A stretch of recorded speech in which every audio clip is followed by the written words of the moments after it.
With the economy going crazy, what's the future for brick and mortar coin shops? We're going to talk about the advantages and disadvantages of them and what the future might hold, so stay tuned.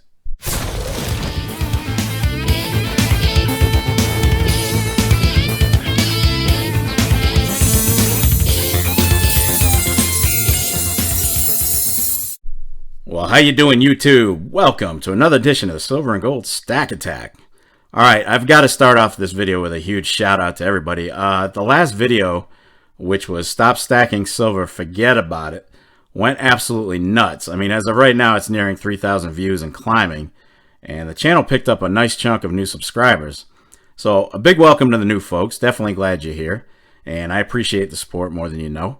YouTube is funny like that. Some videos are a hit, and others are an absolute dud. I mean, it is what it is, right? But seriously, you guys have been amazing. But if you're new here today, be sure to hit that like button, comment down below, and subscribe so you can catch more videos on this channel. I do try to put out at least a couple each week. So in today's video, we're going to talk about the future of brick and mortar coin shops. Be sure to leave a comment down below and let me know your thoughts as well. I always love hearing your feedback. Is your favorite LCS in great shape, or is it struggling? Do you find yourself buying more online or in person? Let me know. Now, we all know the advent of the internet brought a huge increase of merchandise offered for sale online. The internet also brought two other kinds of competition to brick and mortar coin dealers. First, the U.S. Mint and other mints can now be found online, so buyers can purchase directly from the source rather than a local dealer. Second, the development of online auction sites made it possible for just about anybody to post silver and gold for sale to a worldwide audience, which cut out the brick and mortar coin shop middleman. Now, that expansion of online competition for once loyal customers of coin shops kind of squeezed the profit margins all around. Sales declined at coin shops as online dealers discounted prices by more than the shipping cost. Now, this isn't always the case, though. More often than not, I do get far better deals at my LCS, but it's really hit or miss. The bigger online bullion dealers do have more stock and get better pricing, so they're able to get aggressive with deals, whereas a coin shop might not be able to match them. The big guys can play a little bit around with the spot price and drop a little bit, but the coin shop dealers, I mean, they have X amount into their purchases and they have to get that back in sales. So how are the LCSs holding out? Well, some are doing fantastic and others not so much. I've actually seen some shut down. I spoke to a few North Carolina coin shop owners last week and got some pretty good feedback. One dealer was convinced that many coin shops were doomed to disappear at some point, and the others said they were holding steady because of online sales. That volume they had developed in addition to their normal customer traffic was really holding them up. And the last one said he'd probably already be out of business if he didn't have sales at the local flea market, which supplemented his walk-ins during the week. But basically, in summary, all three owners generally agreed that the business model of a coin shop that serves only walk-in traffic and only deals in numismatics and precious metals was going to meet serious resistance in any location other than the bigger cities. Now, that being said, what are the advantages and disadvantages of coin shops? Well, let's go over them really quickly. All right, first we're going to take a look at the advantages of a brick and mortar coin shop. Number one, physical versus unseen.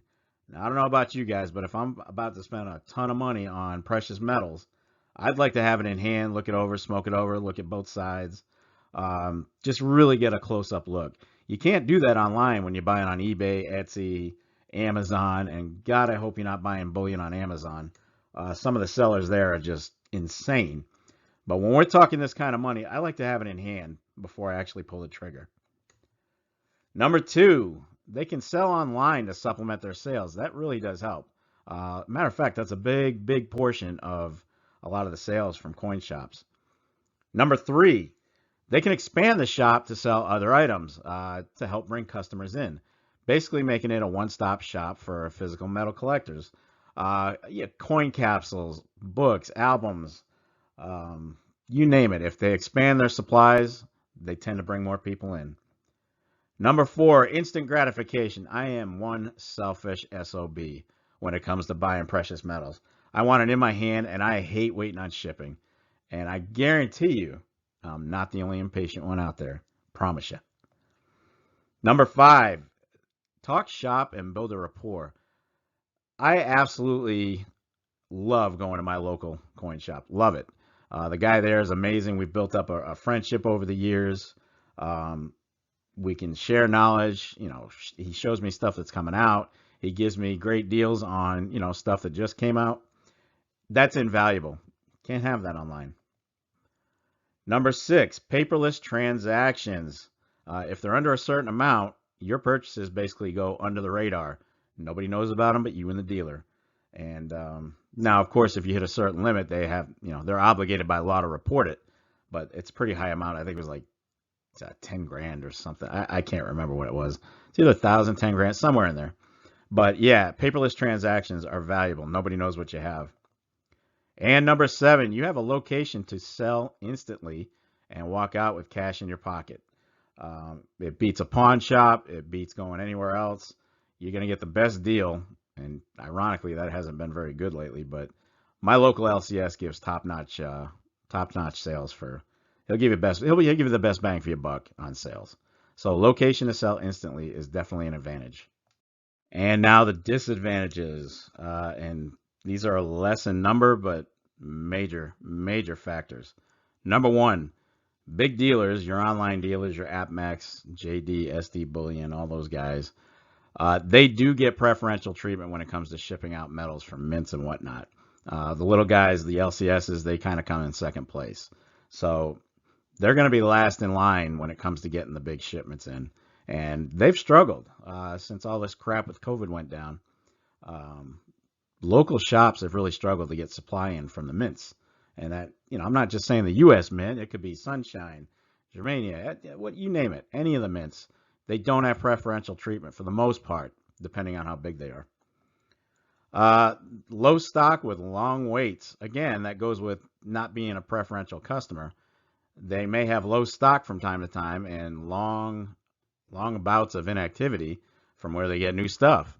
So you may go in there week after week and nothing's new. And that's when it gets kind of boring. You don't want to keep buying the same stuff. I can only buy so many of the Caribbean rounds, but low stock, that tends to drive customers out.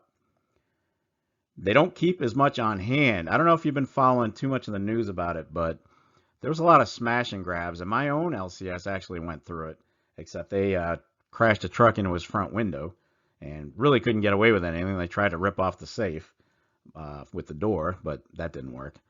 The smash and grabs have really got these guys leery, so they don't keep as much on hand as they used to. Hell, some of them will take it home and just load it up and leave some in the safe.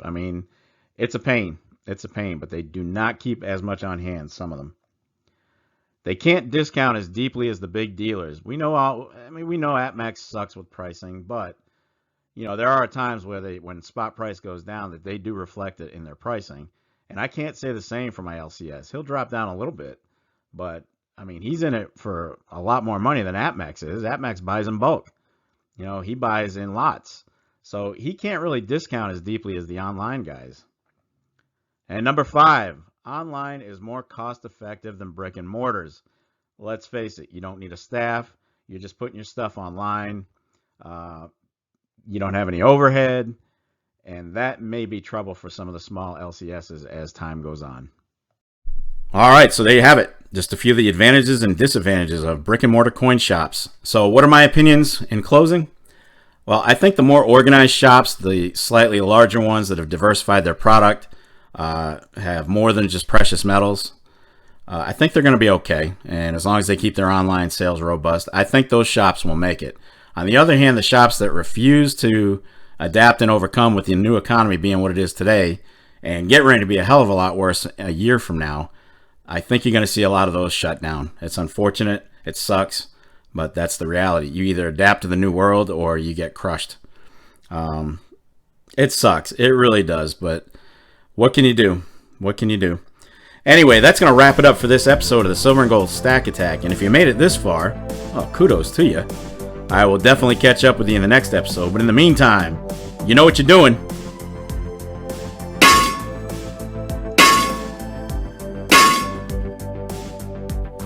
Damn right. Get stacked. Stay safe and be well, everyone. I am out of here. Have a great week ahead, folks.